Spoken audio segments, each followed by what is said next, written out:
እንኳን ደህና መጡ። ሰዎች ለምን በቀጠሮ ይዘገያሉ? ቀጠሮ የሚዘገይ ሰው የራሱን ጊዜ ለመቆጣጠር ይቸገራል ወይ? ከአስተዳደግ ወይም ከልማድ ጋር ግንኙነት ይኖረው ይሆን? ይህ እንዴት እንደሆነ ከአንዳንድ ምሳሌዎች ጋር አብረን እናያለን። ይከታተሉ። እያንዳንዱ ቀጠሮ ያልተነገረ የቃል ኪዳን ይዘት አለው። በሰዓቱ ስንደርስ የሌላውን ሰው ጊዜ ለማክበር ብቻ አይደለም፣ የቱን ያህል አስፈላጊ እንደሆነ ለማረጋገጥ ነው። ቀጠሮ ማክበር ለራስ ክብር መስጠት ነው። የጣላችን ሰዎች መሆናችንን እናሳይበታለን።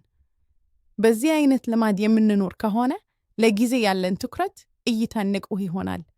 የጊዜ አጠቃቀም ችሎታችን ጥሩትና ከፍ ያለ ይሆናል። ለምሳሌ ለማቀድ፣ ለመገመትና ለመገኘት እንማርበታለን። ጊዜያችን በችኮላና በአውካባ ሳይሆን በቁጥጥራችን ስር እንደሆነ ያልፋል።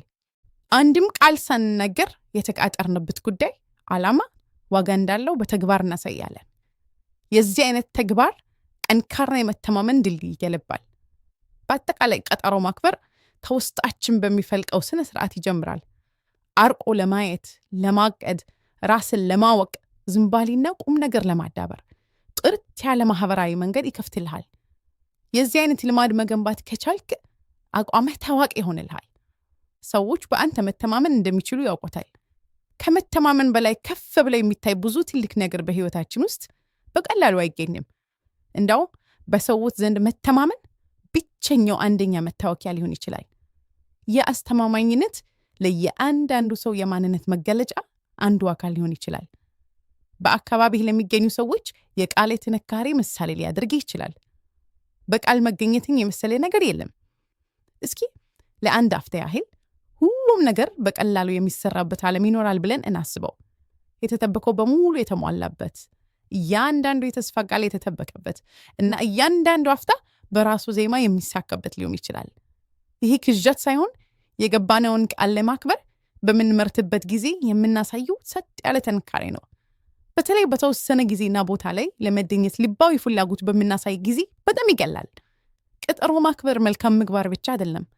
በጋራ ህይወታችን ውስጥ በተወሰነ ጊዜ ላይ በመግባባት የስርዓት መሰረት የምንጥልበት እኔ ነኝ ያለ ትልቅ ቁም ነገር ነው። ከላይ እንደተናገርኩት ቀጠሮ ቃል ኪዳን ነው። በሰዓቱ ለመገኘት የምናደርገው የጋራ ስምምነት ነው። በአንድ የተወሰነ ሰዓት ላይ ለመድረስ ብቻ አይደለም። በዚሁ ሰበብ አስተማማኝ የሆነ ጥሩ ባህሪ ህይወታችን ውስጥ እየገነባን ነው። የትኛውም አይነት ቀጠሮ ሊሆን ይችላል። ለምሳሌ ከጓደኛ ጋር የሆነ ነገር አብሮ ለማድረግ፣ ስብሰባ ለመካፈል፣ ግብዣ ላይ ለመገኘት፣ የጀመርነውን የሥራ ኃላፊነት በተባለው ጊዜ ለመጨረስ፣ ቀኑ ሳያልፍና ቅጣት ሳይመጣብን የቤት ኪራይ ለመክፈል፣ መልእክት ለማስተላለፍ፣ በተባለው ጊዜ ስልክ ለመደወል፣ መልስ ለመስጠት የመሳሰሉት አንዳንድ ምሳሌዎች ናቸው።